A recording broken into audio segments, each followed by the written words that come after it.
Hey, I'm Dan, and I'm going to read to you. And tonight I'm going to read to you a story by Donald Barthelme called The School. Well, we had these children out planting trees, see, because we figured that that was part of their education, to see how, the root systems and also the sense of responsibility, taking care of things, being individually responsible, etc. You know what I mean. And all the trees died. They were orange trees. I don't know why they died, they just died. Something wrong with the soil possibly, or maybe the stuff we got from the nursery wasn't the best. We complained about it. So we've got 30 kids, and each kid has his or her own little tree to plant, and we've got these 30 dead trees.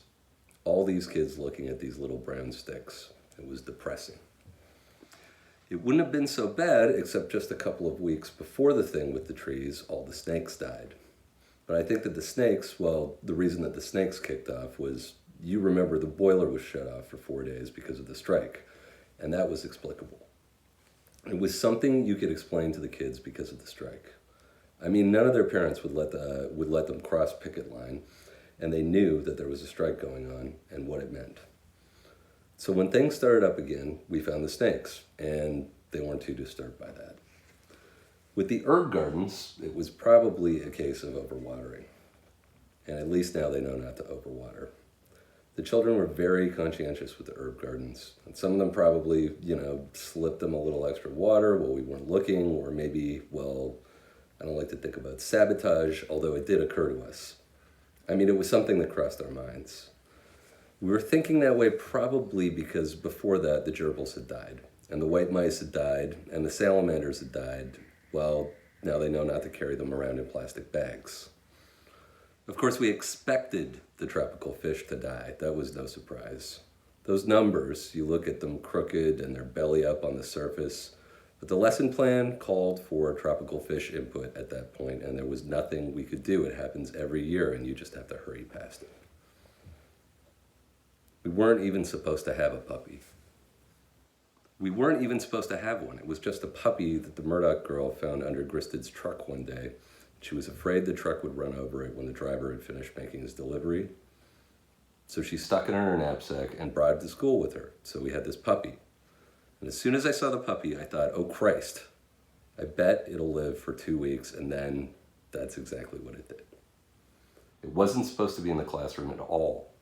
There's supposed to be some kind of regulation on it, but you can't tell them that. You can't tell them that they can't have a puppy when the puppy is already there, and it's right in front of them, running around on the floor, yapping away. They named it Edgar. That is, they named it after me. They had a lot of fun running after it and saying, hey, Edgar, here, Edgar, nice Edgar. And then they'd laugh like hell. They enjoyed the ambiguity, and I enjoyed it myself because I do not mind being kid.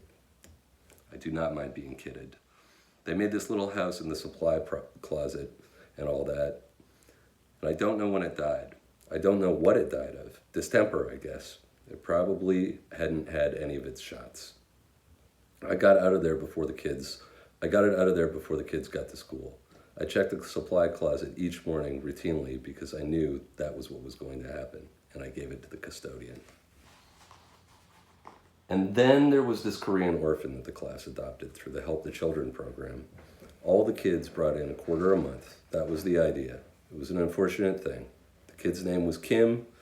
Maybe we adopted him too late or something. The cause of death was not stated in the letter we got. They suggested we adopt another child instead and sent us some interesting case histories, but we didn't have the heart. The class took it pretty hard.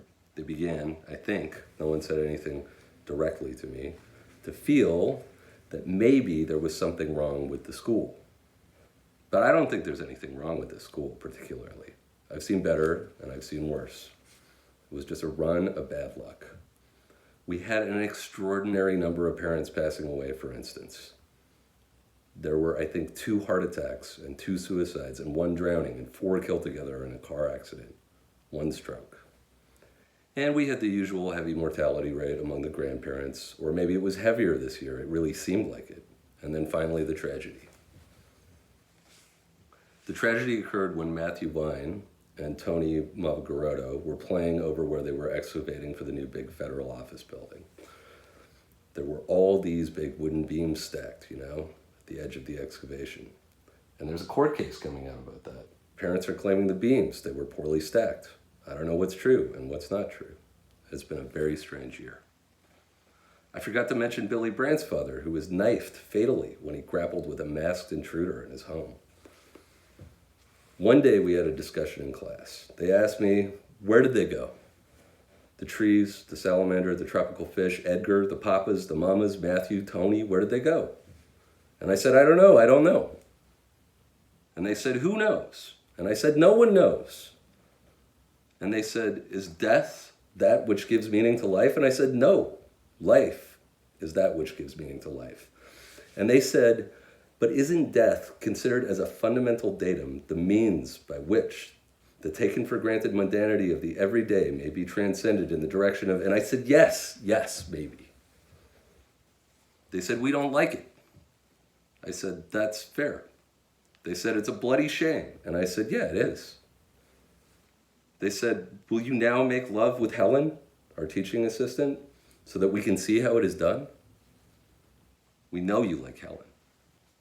I do like Helen, I said, but I said I would not do that.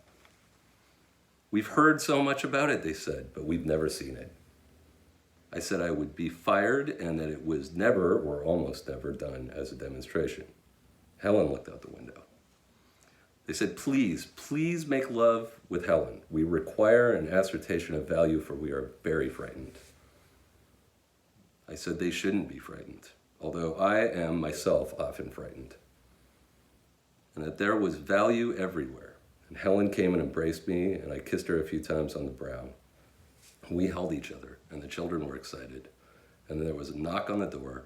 I opened the door, and the new gerbil walked in, and the children cheered wildly. The end. Good night.